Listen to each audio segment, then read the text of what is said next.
I don't want no oil a-spoiling my shoreline. I like fish much better than crud.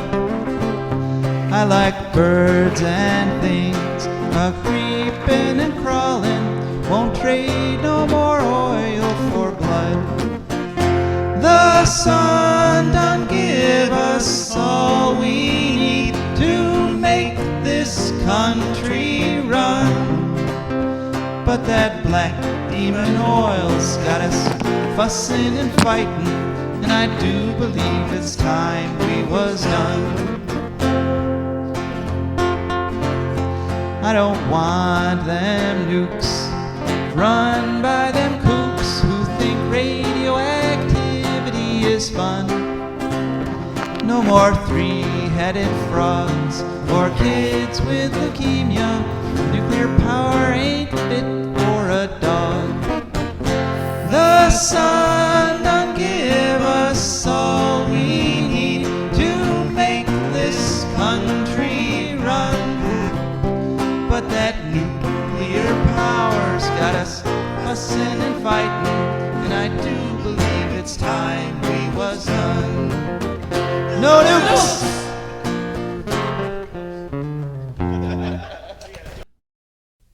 Good morning, Toledo, and good afternoon, Columbus, and hello to those of you listening elsewhere. My name is Joe DeMare, but you might have noticed, not the Joe DeMare you're used to. Here's the situation. My father, Joseph R. DeMare, is running for mayor of Bowling Green. The way that Cumulus Broadcasting interprets the equal time law means that he can't actually host the show while campaigning. In fact, until we get this sorted out, his voice can't even be on the air. Therefore, I, Joseph D. DeMare, am filling in for him this week. He and Cumulus are working on a way that may let him come back on the show, and there are some other possibilities he's working on, but for this week anyway, he asked me to fill in. So, here we are. This is a pre-recorded show, so you won't be able to call in, but you can still text comments to 1-419-973-5841, and we will read them on the air next week. I'll still be co-hosting with the amazing Rebecca Wood, and this show will still be all about ecology and the environment, and the ways that it affects you, your wealth, your health, your happiness, and the wealth and health and happiness of your friends and family, and all the flowers that are blooming now that spring seems to be here, and the bees that are fertilizing those flowers, and everyone celebrating Easter this Sunday, and the birds that are all returning from their migrations, and pretty much everybody and everything, because we are all wrapped up together on this incredible ball of life called Earth. So, we have an excellent show for you this week. I'm going to be chatting about various topics for the next 10 minutes or so. And then, in place of an interview, we have a recording of a protest that happened in the lobby of the building where the Public Utilities Commission of Ohio held their meeting last week.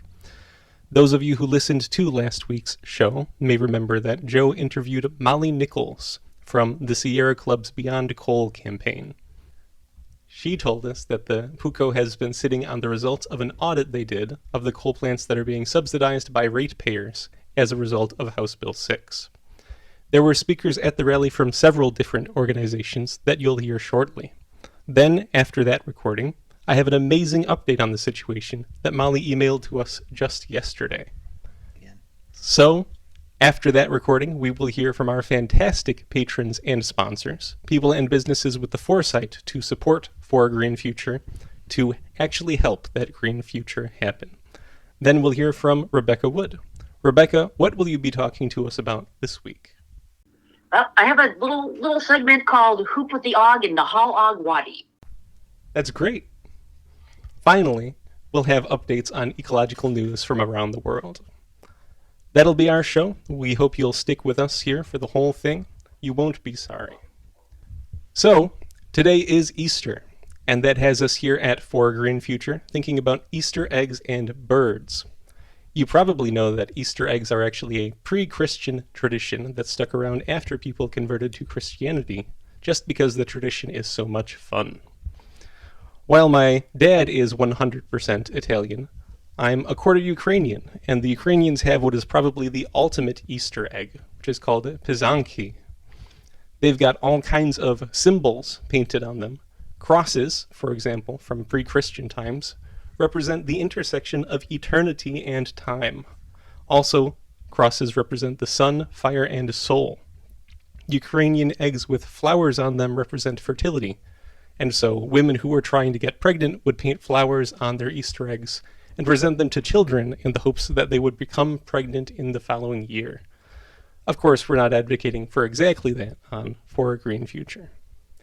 But the egg is the natural symbol of birth and fertility, and since we're all about that kind of thing, we thought it was a good idea to check in on the fertility of another important symbol, the bald eagle. Nationwide, even as bird populations as a whole are falling, the bald eagle is still making a comeback from when they had been nearly wiped out. You may have noticed you're seeing bald eagles more often around here. You'd be right. Ohio is up to 806 breeding pairs of bald eagles as of 2022. That's a 2% increase from 2021, and the most pairs since they were removed from the endangered species list in Ohio. That's the good news. The bad news is that in 2022, the reproductive rate was only 0.8 birds per nest. That's not enough to keep the population growing, but wildlife biologists are saying that's because the eagles were affected by bird flu last year.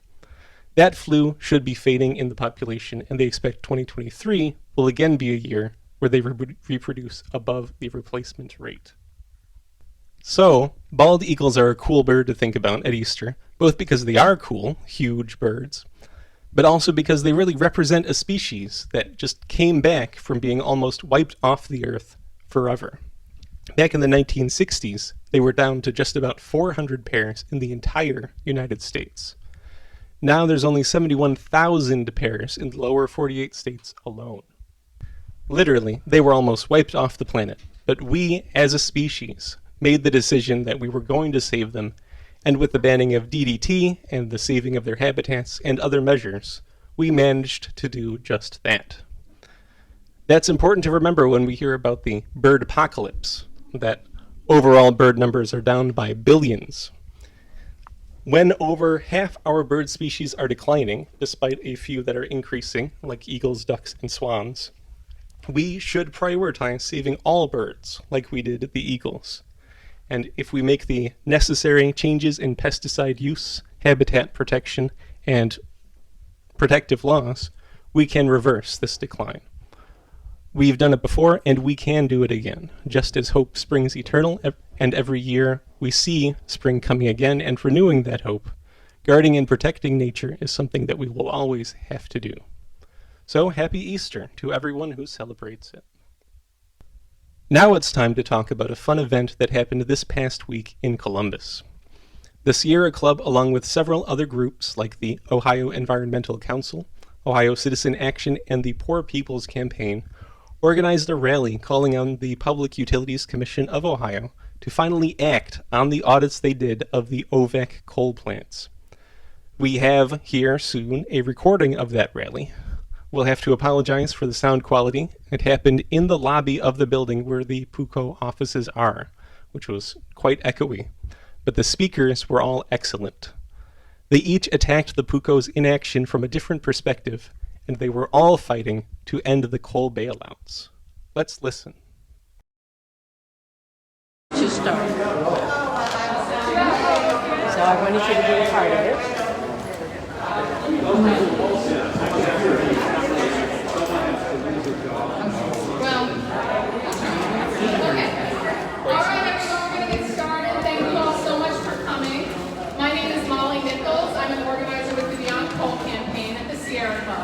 We're a national grassroots environmental organization with 20,000 members in Ohio, 35,000 supporters, and we're here today with volunteers, advocates, and various organizations calling on the Public Utilities Commission of Ohio, or the PUCO, to protect ratepayers from the unfair charges that subsidize two inefficient polluting coal plants, one in Ohio and one, believe it or not, in Indiana. These plants are operated by the Ohio Valley Electric Corporation, or OVEC. They cost more to run than the revenue they get for selling electricity. So ratepayers have been paying these operating losses and shareholders' debts since 2017. Since the passage of criminally corrupt HB 6, every ratepayer in Ohio, even if their utility has no share in the coal plants, is paying for them until 2030. So the PUCO is required to conduct periodic audits of these charges to ensure that only prudently incurred costs are included in our bills. And for AEP Ohio alone, there are 2 audits pending at the PUCO that they're failing to act on. So that's why we're here. One case involves an audit of the charges from 2018 to 2019. So bear with me a little. The audit had these findings. 1, the plants are being run at inefficient times. So that resulted in incurring operating losses and overcharging us as customers. 2, the plant in Indiana had overpaid millions of dollars for their coal supply. So they could have gotten coal for cheaper and they got more expensive coal. Another example of overcharging. And there's no process in place to scrutinize new capital spending projects that could put them in more debt. So one of the most telling parts of this was a draft of the audit included the finding that, quote, keeping the plants running does not seem to be in the best interest of ratepayers. You know what happened to that quote? No, what happened? The PUCO staff said to the auditor, oh, we don't know about this language here. The auditor took the language out. Literally the language that said it wasn't in the interest of ratepayers. The PUCO's job is to look out for ratepayers. Instead, they're looking out for the utility shareholders, continue to make us pay off their losses and their debt. We have already paid over $300 million for these plants. We're expected to pay up to $850 million by 2030. Think of where else that money could go. These plants are also spewing pollution, damaging our air, water, and public health. So that first audit case was briefed at the PUCO over a year ago. They got 500 comments from the public. Still, they've made no decision. The PUCO could decide to credit ratepayers millions of dollars for these overcharges. Instead, they're not acting. And there's a second audit that shares more concerns about capital investments, and the PUCO is sitting on this case and doesn't even have a procedural schedule for it. So we're calling on them to act on this. And instead, you know what the PUCO is doing? No. They're approving utility rate increases. Water rates are going up, gas rates are going up, electric rates are going up. Many electric bills are expected to increase between 30 and 50% starting June 1st. 30 to 50%. The utilities claim they can't control these skyrocketing costs based on the cost of fossil fuel energy, which is more expensive now than renewable energy. The PUCO could be using all the powers at its disposal to protect customers from these costs, and they could choose to credit us for the hundreds of millions of dollars we've unjustly paid for these coal plants. Residents of Ohio are struggling to pay utility bills. Services are being cut off. They're going into debt, but they continue to be asked to pay off the debt of shareholders of the OVEC plants. The plants that pollute our air, water, and contribute to climate change. It is time for the PUCO commissioners to do their job. Protect us from these unjust charges. Yes. Okay, next up is Peggy Berry. She's a volunteer with the Sierra Club.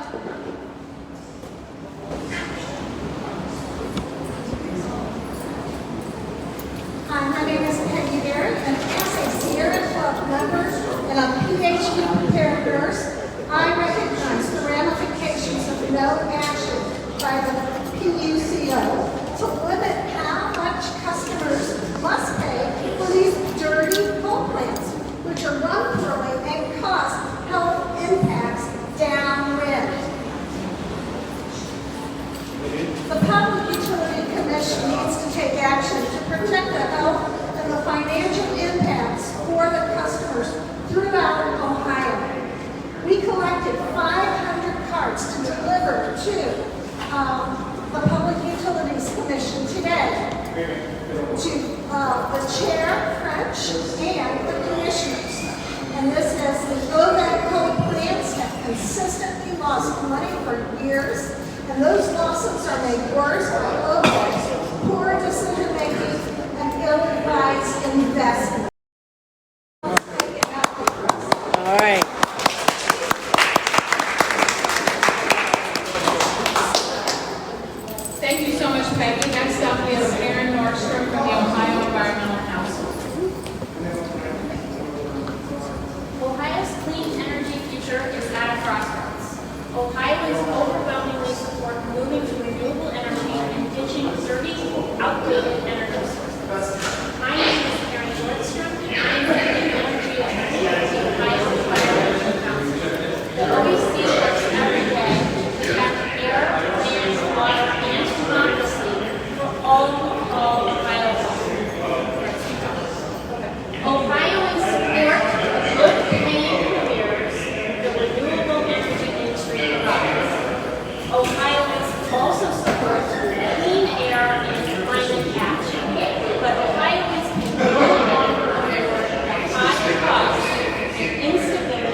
disruptions, Ohio must put consumers' health and safety first and purchase energy from reliable, renewable energy sources, no matter the weather conditions. During Winter Storm Elliott at the end of 2022, several fossil fuel producing plants stalled or shut down due to extreme cold, while solar facilities performed as expected, meaning they kept Ohioans' lights and heat on. When Ohioans need it most, the fossil fuel industry has proven that we cannot rely on dirty power plants to keep electricity flowing. It's time for a change. It is up to us to choose a more sustainable, healthier future for our state. With your support, the Ohio Environmental Council's Clean Energy Team is working to make this a reality. Across Ohio, we are educating and supporting local communities as they make the switch to renewable energy. In doing so, it is imperative that we center utility accountability and energy justice to ensure we do not repeat the mistakes of our past. Ohioans are ready for a diversified approach to energy that ensures reliability, keeps costs reasonable, spurs job growth and development, and reduces air pollution. The time has come to turn the page on Ohio energy policy. We must stop disastrous coal bailouts. We urge the PUCO and utilities to stop relying on polluting, unreliable fossil fuels like the OVEC coal plants. Instead of taking money out of Ohioans' pockets to bail out aging fossil fuels, including a coal plant in Indiana, we need true investment in Ohioans to allow everyone to have a chance to participate in and benefit from the clean energy future.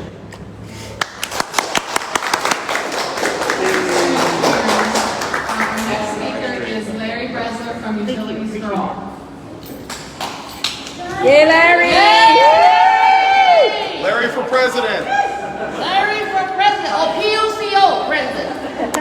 My name is Larry Bresler, and I'm speaking for Utilities for All. Utilities for All is a Cleveland-based grassroots organization that works for equitable and accountable utilities in Northeast Ohio. And as such, we've particularly been focused in terms of utility shutoffs. And so I want to note a couple of things. One, going back to the pandemic, during the pandemic year, 2020, 2021, when there was presumably utilities had a moratorium on shutoffs, 270,000 Ohioans had the utility shut off due to arrearages. Shame, shame, shame, shame. In the months immediately after the moratorium was lifted, another 195,000 people had the utility shut down. Despite pleas to the PUCO to suspend and investigate service disconnections from activists across Ohio, nothing was done. Whoa. Since that time, the number of utility shutoffs in Ohio has continued to climb. Yes. Now as we enter the end of the winter disconnect period, when utilities are not supposed to be turned off, which ends on April 15th, utility costs during this time will skyrocket, meaning that Ohioans will have a great burden paying their utility bills, particularly if they fell behind during the winter months. This will mean that we can expect the number of utility shutoffs will also skyrocket. During this time, HB 6 was introduced and passed, which would have meant many additional costs. Now, one of the key vestiges of HB 6 being a subsidy for coal plants is continues regardless if consumers use coal-based energy or not. Not only do consumers have this added cost, but in most cases they're not even aware of this and other added costs when they look at their bills. HB 41 in the House of Representatives will require that all residential bills will include their utility distribution costs, the generation costs, transmission costs, supply costs, all taxes and government fees, and all charges and riders and things that are separate to that. Again, that has an uncertain future. So consequently, we at Utilities for All ask the following. One, for basic transparency, we need HB 41 to be passed, and if it is not, we need the PUCO to demand transparency by our utilities. Secondly, the PUCO needs to remove the coal plant subsidy. Yes. And lastly, the PUCO needs to address what will continue to become the increased utility shut-off crisis in Ohio. Thank you. Okay, our final speaker is Brian Mallory from the Ohio Corporation. Come on, Brian. Go upstairs to here, please. Please, Can you just can you do it without the identification?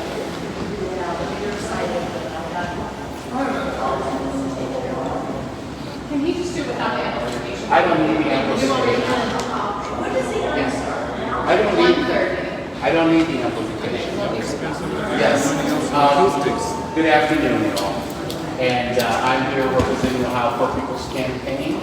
For those who don't know it, yesterday was the 55th anniversary of the assassination of Dr. Martin Luther King Jr., the originator of the original Poor People's Campaign.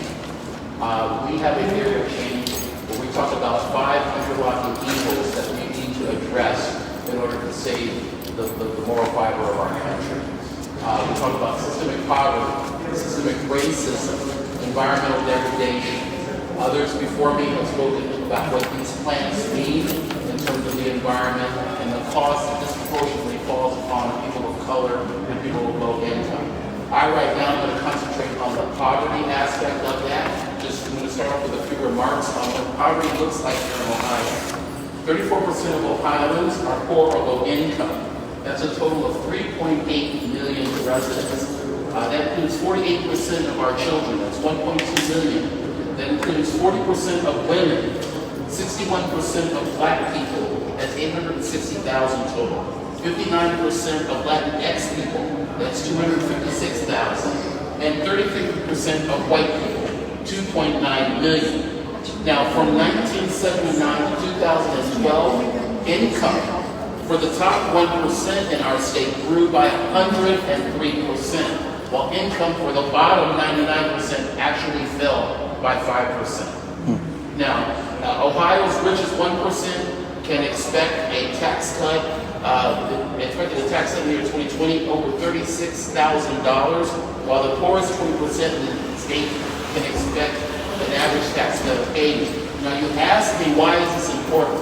Previous speakers talked about the income gap and what the pandemic did. All these pandemic aids are being unwound. So folks that were struggling during the pandemic to make basic needs are even more in jeopardy now that these are going away.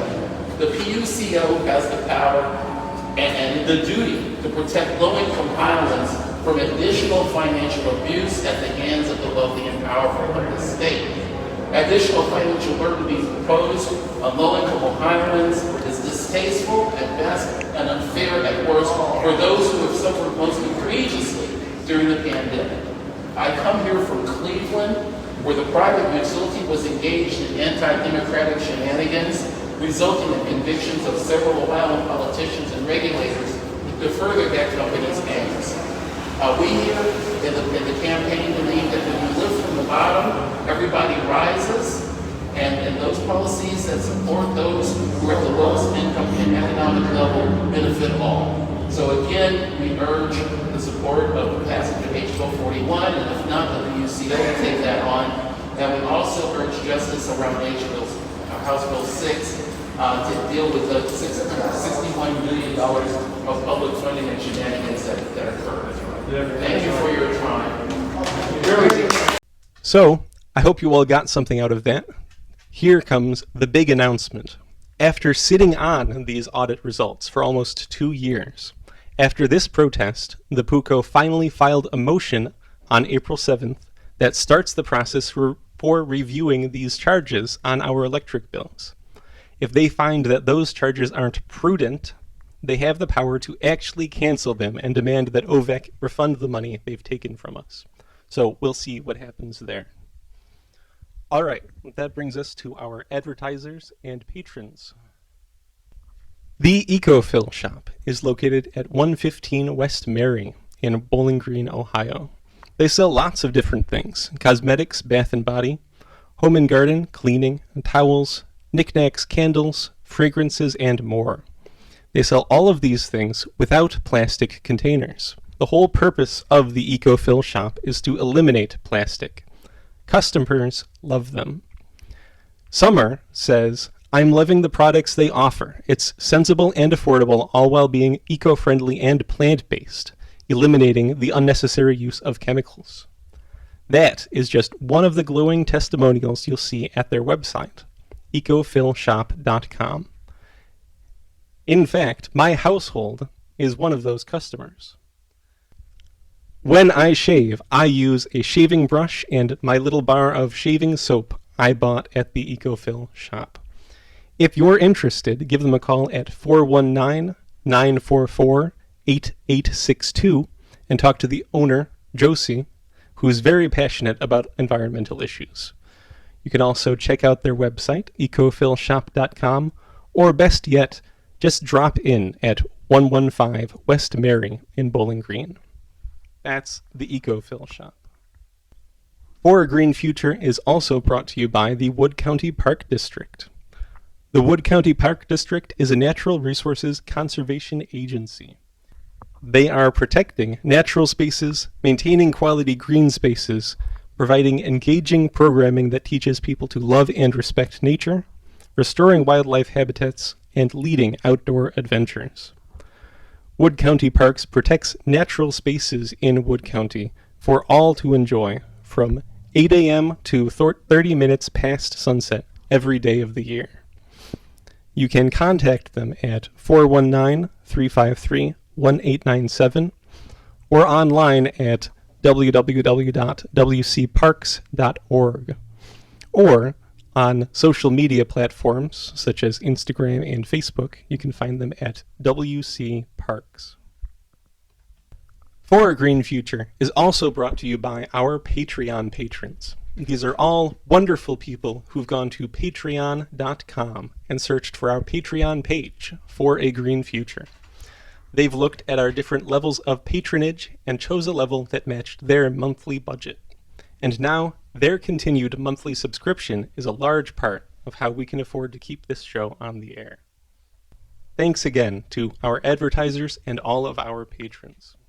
Rebecca, that brings us to your part of the show. What do you have for us this week? Well, I have a little segment called Who Put the Og in the Hal Og Wadi.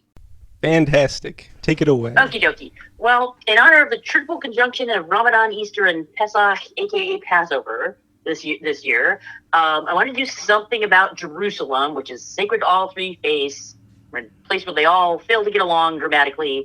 And so Jerusalem itself is up in the Judean mountains, which I didn't know, aka the Har Yehuda, or the Hebron Mountains.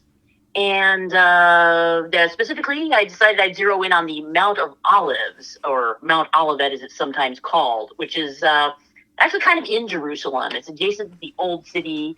It's actually several neighborhoods of East Jerusalem at this point. It's pretty much famous for it originally having a lot of olive groves, and also the Silwan Acropolis, which is 3,000 years old and has 150,000 graves, which is quite a few.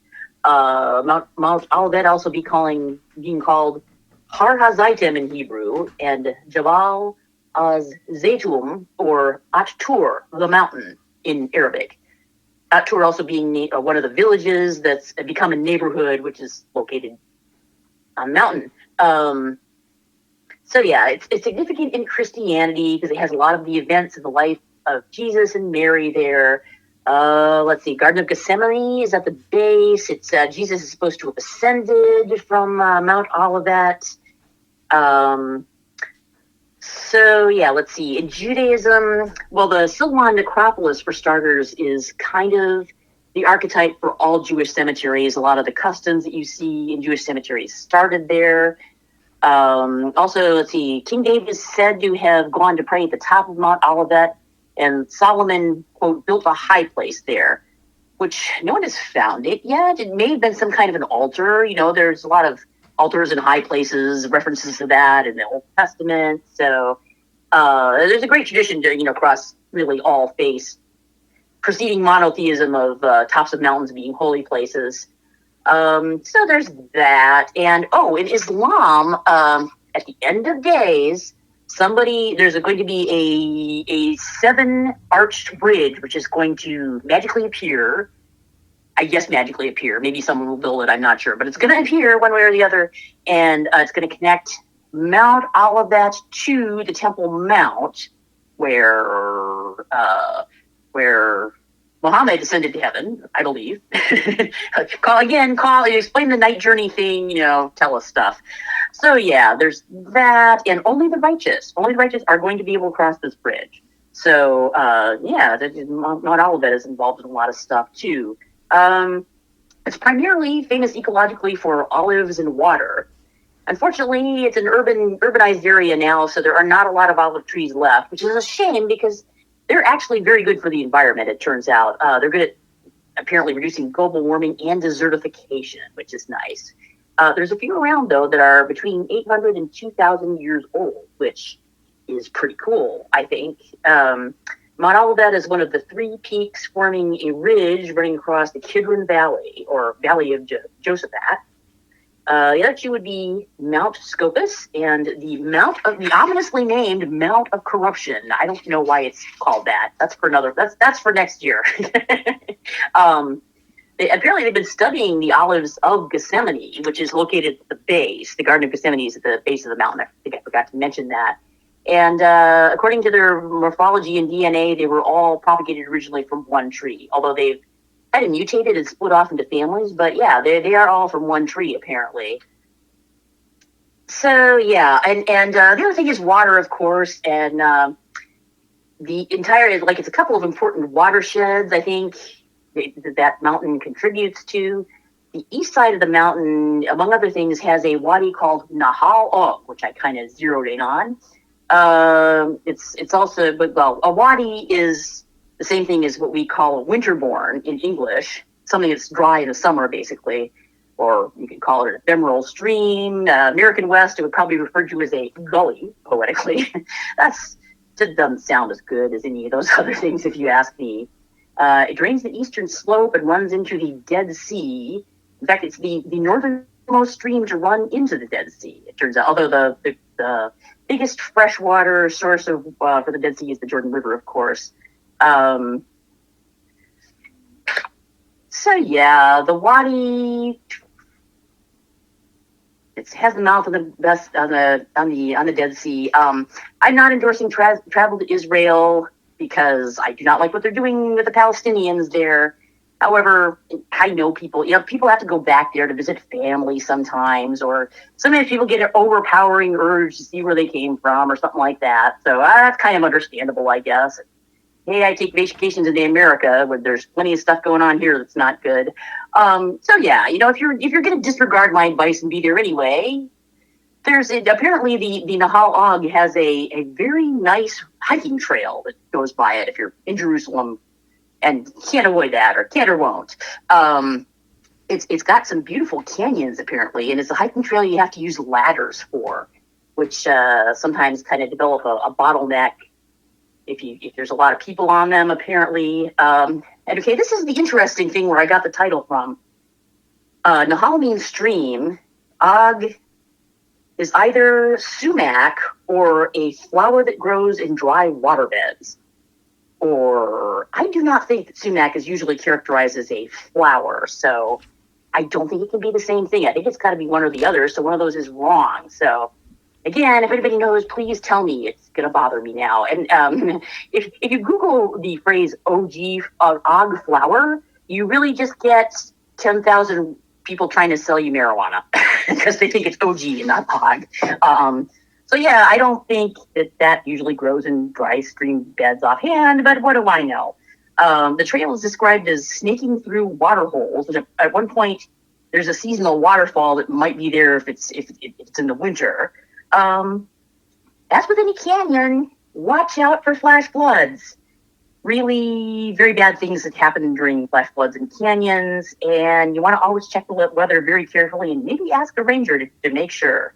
Because I don't really know. It's like it can be the thunderstorm can be a long way away and still affect you in a very bad way. Also, they say to avoid the crowds of the sun, you should leave early in the morning. The trail also apparently connects the Cadman Nahal and Wadi Tel, the other dry river beds.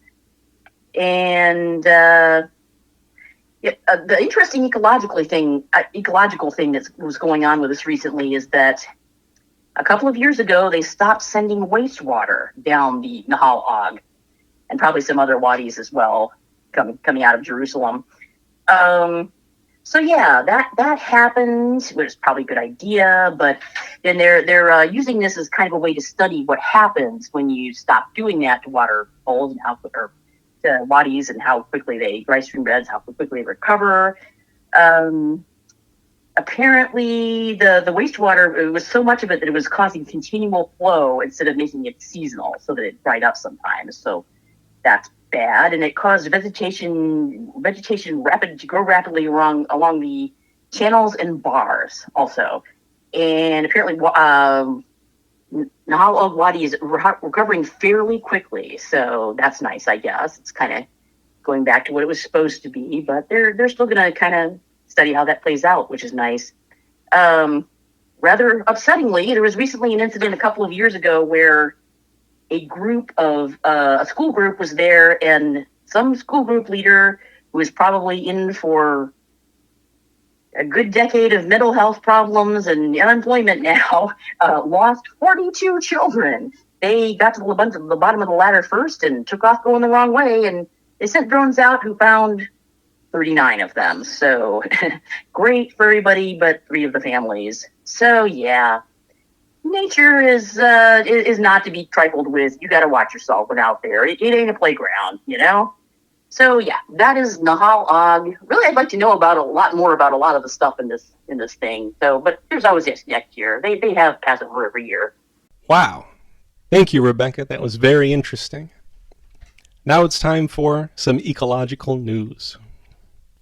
On March 29th, the Energy and Policy Institute published an article entitled "Bank Records Reveal More Secret Payments to Larry Householder's Dark Money Group from the Fossil Fuel Industry and Other Sectors."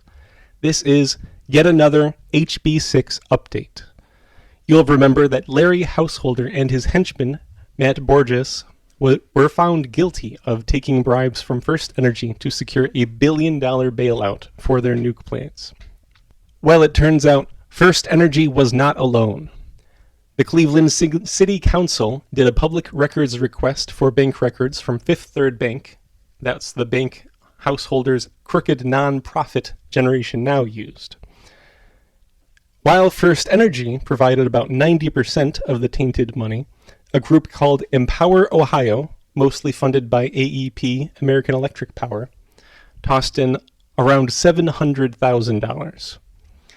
A guy named Wayne Boych and his coal-producing company Resource Fuels added another $275,000 in fuel to the proverbial fire.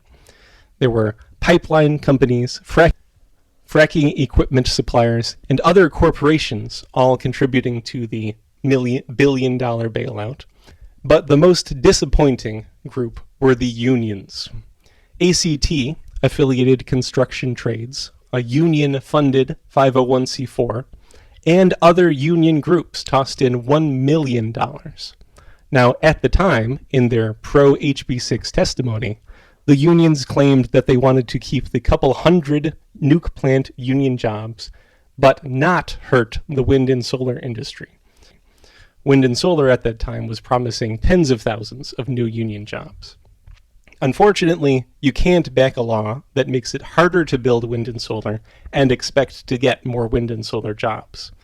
In fact, the unions have not stepped forward to defend wind and solar in Ohio, even as county after county are outlawing them. They kept their couple hundred nuke jobs, but they spent $1 million pushing this bill that eliminated the wind and solar jobs. The union leadership really did the worst possible thing for their members with this. Lots of other corporations tossed in money, gambling interests, telecommunications, and even nursing homes joined in the dark money transfer. This all might have been just to get on Larry Householder's good side. We don't know. Nobody is coming forward to admit to anything. But we do know that creating the worst energy policy in history for Ohio was a team effort. Now we go to California and the Tulare Lake. In California, the largest freshwater lake west of the Mississippi had long ago been completely drained and turned into farm fields. But after a winter of atmospheric rivers inundating California, the lake has returned, flooding most of 4 counties and some of the most productive farmland in the country. Dairy farms have relocated. Cotton, pistachios, wheat, almond, and other crops have been affected for more than a month, and tens of thousands of agricultural workers have lost their homes and livelihoods to the flooding.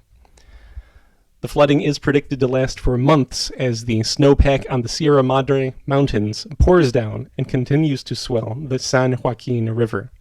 Just another example of the climate being turned upside down by global warming. Now we go over to Germany. As reported by the Clean Energy Wire on March 31st, Germany will complete its nuclear phase-out as planned, but the technology's risk remains. On April 15th, Germany will permanently leave the club of nuclear-powered countries. The country's environment minister, Steffi Lemke, says phasing out nukes will not threaten Germany's power supply. The plants were supposed to shut down in the fall of 2022, but the war in Ukraine threatened Germany's natural gas supplies, so the plants were kept open a few months longer to ensure there was adequate supply through the winter. The pro-nuclear advocates at the time crowed that Germany was reversing course on its nuclear phase-out, but that was never the case. Germany has been planning to shutter its nukes permanently ever since the Fukushima natural disaster. Well, actually, the story is a little more complicated than that, but the important thing is that on April 15th, the nuke plants will shut down, but Germany's lights will stay on. Wind, solar, geothermal, and energy conservation will more than make up for the reduced energy production. One of Germany's major concerns after watching Ukraine's nuke plants threatened again and again by missile and bomb attacks is the inherent security risk nukes pose. Dismantling Germany's 30 shuttered nuclear plants and dealing with the waste is expected to take several generations. As Lemke, a member of the German Green Party, said, about 3 generations benefited from nuclear power use in Germany, but 30,000 generations will be affected by the ongoing presence of nuclear waste. Still, finally shutting down this immoral industry in Germany is cause for celebration. In the United Kingdom, as the website Planetizen reported on March 24th, people on bikes outnumber drivers in the City of London. After years of policies aimed at increasing bicycle ridership in London and discouraging cars, people on bikes now outnumber car drivers. Since 1999, car drivers have decreased by 64%, while cyclists have increased by 380% in London. Bike lanes, bicycle parking, roads that are closed to cars but open for cyclists, and other infrastructure changes have combined to create a cleaner, greener city. London also charges drivers whose cars emit high levels of nitrous oxide a fine, which can be over $120 a day. The fees and penalties had reduced nitrous oxide emissions by 31% in 2019. The mayor of London, Sadiq Khan, announced the plan to overhaul London and make it a bicycle-centered city in 2020. Now, 3 years later, it has passed the tipping point. Still in the UK, The Guardian this week reported on the world's ocean temperature hitting a record high. The average temperature of the ocean surface has been at 21.1 degrees Celsius since the start of April. This beats the previous record of 21 degrees Celsius flat, set in 2016. The current temperature looks like it's headed off the charts, said Professor Matthew England, a scientist at New South Wales.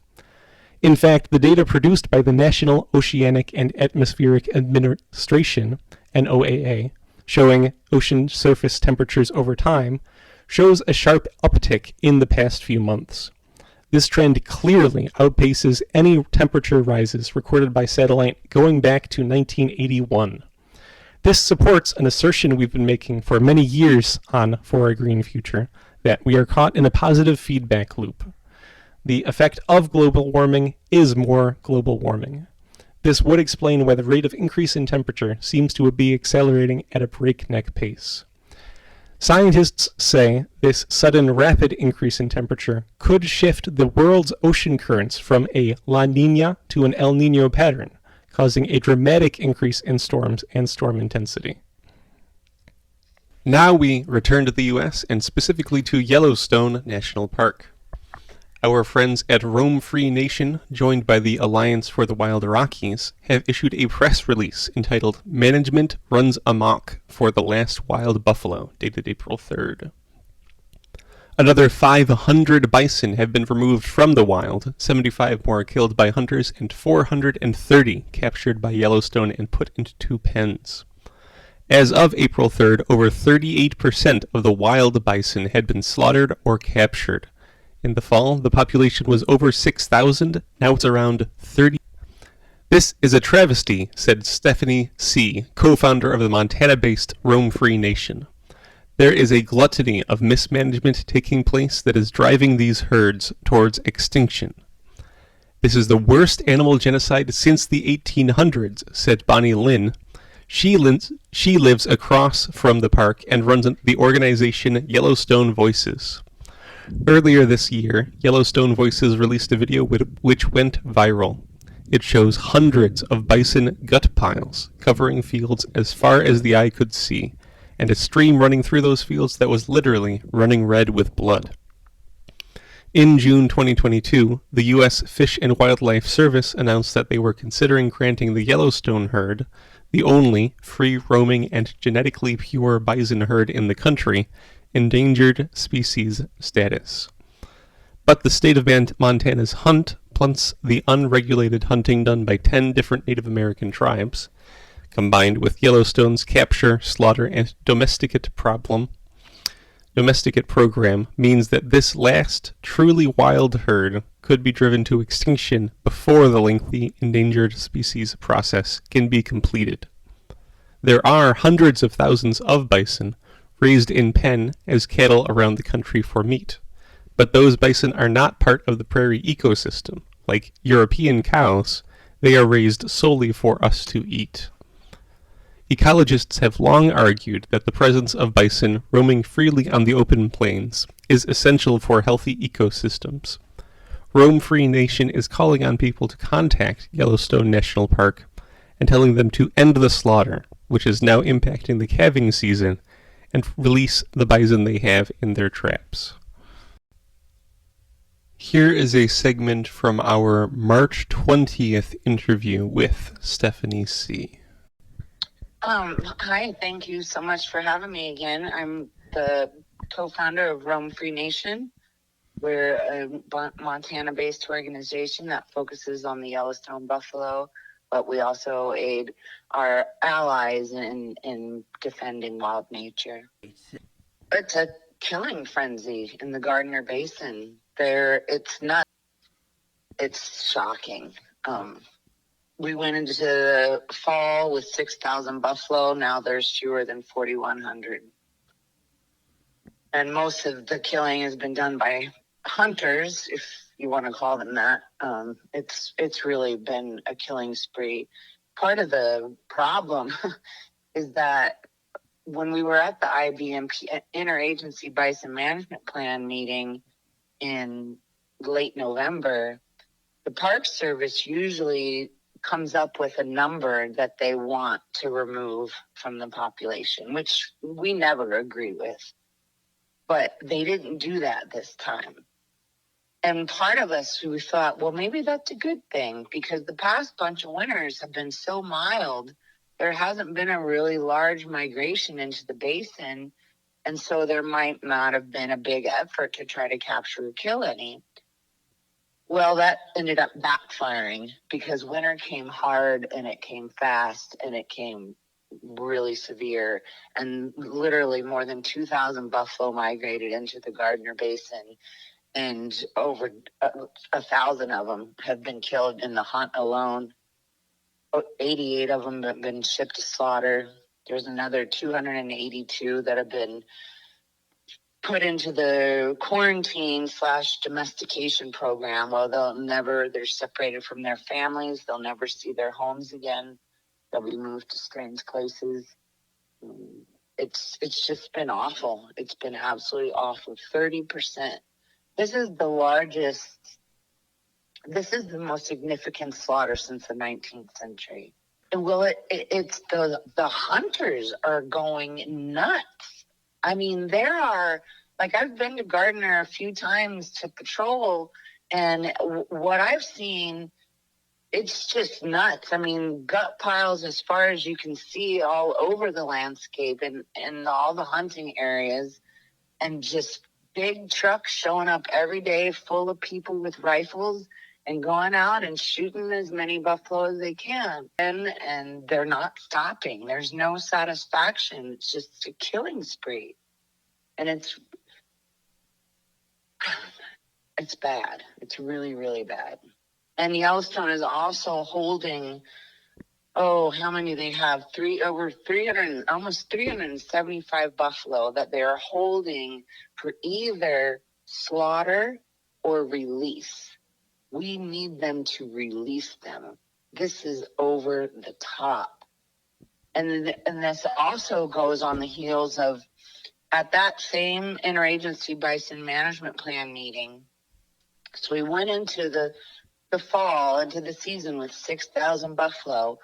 Yellowstone Park biologist Chris Jeremiah came out, and the superintendent as well, came out publicly stating that the park alone can sustain upwards of 10,000 buffalo. Then in a recent interview with Chris Jeremiah, the bison biologist, he said 11,000. So they're like hammering these buffalo when it's really hard to find the words for it. This is out of control. Things are really out of control. And everyone wants to wash their hands and say, well, we're not responsible for this. Oh, well, it's their fault for doing that. It's like, no, all these guys work on consensus at the interagency bison management plan. So they all agree to the things that are taking place. It's really bad right now. It is so bad.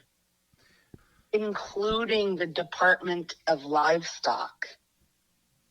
It's gone beyond what they even would consider acceptable, which is always high. If they don't stop, and we don't see, so most of the hunts will end. So you've got now 10 tribes hunting under treaty right there. There's been 3 more who have joined this year. And so there's more people on the ground. And with all these buffalo coming into the Gardner Basin, I mean, they are taking every opportunity, and it's just out of control. And I don't see it stopping. Most of the tribes will be done by the end of March. But we've still got a couple of weeks of March left. And in a couple of weeks, a couple more 100 or more buffalo could definitely get shot and killed or wounded and run into the park. The Park Service has had the unfortunate job of having to dispatch, euthanize, I don't know what you want to call it, kill 24 buffalo who were just wounded by hunters who were really terrible shots. And they went back into the park, and they were so terribly wounded that the park rangers had to deal with it. And Montana Fish, Wildlife, and Parks has had to do the same thing for another 10 buffalo.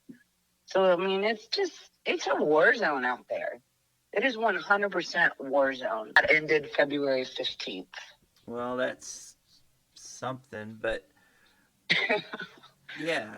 And I mean, compared to, what is it? There were 75 total taken by state hunters.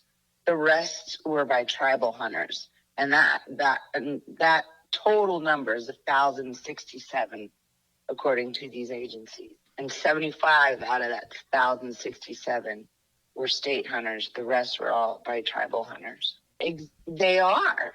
But it's like you can't, that is not going to be achieved by the actions you display on the ground. You cannot call for more buffalo on a larger landscape and come into the Gardner Basin or West Yellowstone Hudson Basin and do what you're doing and kill them like this and then expect there to be, recovery or restoration. I mean, it's ridiculous. It doesn't work like that. You know what I mean? I mean, you have to refrain. You have to take a step back and look at how your actions are preventing the very thing that you say you want. It's going to have to come from each tribe. It's going to have to come from Yellowstone releasing the buffalo that they have in the capture facility still. I mean, there's so many different players with their own sovereignty and their own jurisdictions. I mean, the U.S. Fish and Wildlife Service, I am not a lawyer, so I don't know if this is a fact, but I would imagine the U.S. Fish and Wildlife Service, there could be some kind of emergency declaration, say, hey, no, enough is enough. These guys, this is so bad. You need to stop. For our final story, we wanted to end on an upbeat note. We here at For a Green Future want everyone to remember that there are signs of hope, signs of improvement, and signs that many countries are actually fighting global warming, even as the U.S. stumbles. Energy Live News on April 3rd reports that Scotland generated record-breaking levels of renewable energy in 2022. In fact, Scotland produced 35.3 terawatt hours of electricity from renewables. That's up an incredible 28.1% from 2021, and was enough electricity to power every Scottish household for 3 years. Wind power, both offshore and onshore, contributed almost all the power, and it allowed Scotland to export about half that electricity, about $5 billion worth, to the UK. So again, just another example that when countries fully embrace renewables and drop nuclear and fossil fuels, they can accomplish amazing things and bring us closer to a truly green future. Well, that's it for today's show. I hope you enjoyed. We're unsure who the host will be next week, but we'll keep you informed as we find out. Thank you. This is Joe DeMare signing.